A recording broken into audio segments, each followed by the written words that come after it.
Hey everyone, welcome back to the channel, and today, well, since I've got an F1 TV, I've been watching a lot of races, surprise surprise, and a lot of old races to be exact. And I'm going to talk about today the weirdest race in F1 history, which I watched on Sunday evening. And it is, you probably guessed this one, Indianapolis 2005. Now, there's a few reasons as to why this race was insanity incarnate.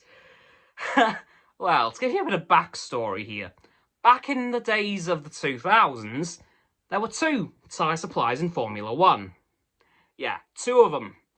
You had Michelin and you had Bridgestone. Yep, Pirelli were nowhere to be seen. Yep, they were not in the sport yet. Well, they had been before, but they were not currently. I believe they were in very early talks for their return, which has now happened, but there was nothing concrete yet. But this incident on this race no doubt put those talks into overdrive. Because, well, this is the race that killed Formula 1 in America for like 7 years. Yeah, the FIA and Michelin really done goofed on this one. Well, to explain the situation, the Indianapolis circuit was resurfaced a couple of months before the Indianapolis Grand Prix, and the Indy 500 ran there the month before. Now, Bridgestone had a bit of information in regards to the resurfacing because IndyCar used Firestone tyres, the American counterpart of Bridgestone. So they fed some information about the new track surface to Bridgestone, saying that the tyre degradation was going to be a bit higher than it was before. So Bridgestone were able to make stronger compounds of tyres, whereas Michelin didn't have this information and just used the regular compounds that they'd been using in the season, which led to Ralf Schumacher blowing his rear left and slamming into a wall, exactly like he did a year before, which I believe injured his back and broke a couple of ribs. Thankfully, not the case this time, but it put him out of the race, basically. So, yeah, that was fun. And then the day later, well, there was a ton of options being considered for the Michelin runners, which, by the way, was most of the grid. Just want to put that one out there. There was an example. For a couple of examples, we had a chicane coming into the last turn where the banking was, which would have been fun. All the Michelin runners to go through the pits every lap, instead of taking the turn 13, aka the banked corner, which, okay. And in the end, none of these solutions were taken on board by the FIA. Oops. Which led to the weirdest thing to ever happen in F1. After the formation lap, all the Michelin runners ran back to the pits and retired for the race. Yep. And there were 3 teams left on the grid by the end of this. Minardi, now known as AlphaTauri, Jordan, now known as Aston Martin, and let's face it, the people who were always going to win this race, considering the grid now, Ferrari. Yeah, there were 3 teams left on the grid.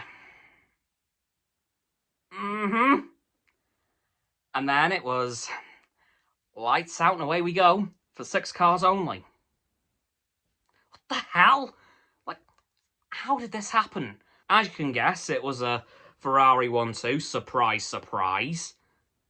But Jordan came off well in this because they had a podium for the first time in 2 years, with Tiago Monteiro, the first ever Portuguese driver to get onto a Formula 1 podium. And, not to mention, it was only his 9th race in F1.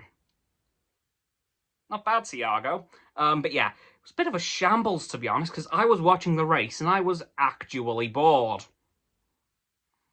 Because nothing was really happening. The Minardis were fairly firmly at the back. The Jordans were, well, in the middle, and the Ferraris, well. It was Rubens Barrichello and Michael Schumacher. What was going to happen? they were going to rip away from the rest of them until about halfway through the race, Michael came in for a pit stop and came out, and then Rubens and Michael nearly took each other out. Whoops! I bet poor old John Todd nearly had a heart attack. Because let's face it, that would have probably been the easiest race win in Ferrari history. And they nearly screwed it up. Oops. But yeah, it was honestly the weirdest race I've ever seen, because I've heard the tales. I've heard about this race and how it basically killed F1 in America. Because I'll admit, there was 2 more races after this in Indianapolis. Well, the last one being in 2007, where Sebastian Vettel made his debut. Just a little fun fact for you all. And then that was it, until Circuit of the Americas popped up in 2012. So there was no F1 race in America for 5 years. But this is the race that really killed F1 in America for a couple of years. Oops! So yeah, the F1... And that's kind of where the modern FIA, I suppose, started to show how interesting their decision-making skills were. Yeah, that's what I'm going to call it. Interesting. Yeah, they, let's face it, they haven't had the best of track records since, have they? But yeah, I just wanted to tell you guys about this race because it was just so damn weird. I had to talk about it because if anyone has F1 TV or somehow stumbles upon this race, in fact, the best time to probably find it will be around the time of the US Grand Prix, and I mean in Texas, not Miami, this week.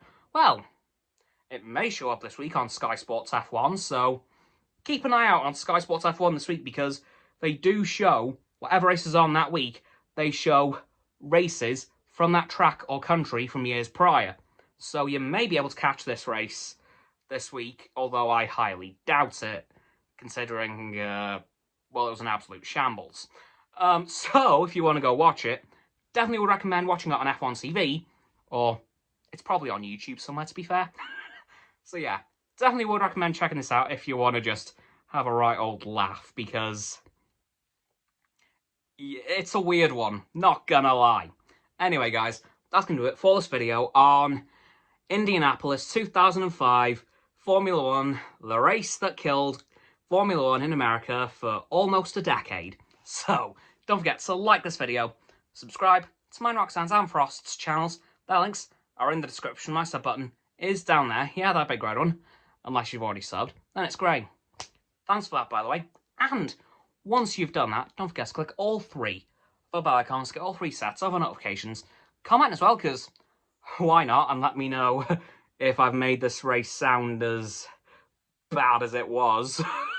Once you've done that too, don't forget to follow me on my social medias. They'll be in the link tree in the description. Don't forget as well to check out Roxanne's website and Frost's Instagram. Their links are also in the description below my link tree. And lastly, please, please, please do not forget to share this video with all of your friends so they can join the infinite loop of liking, subscribing, commenting, following, and sharing, and around and around and around that loop. And I'll see you guys tomorrow with another video.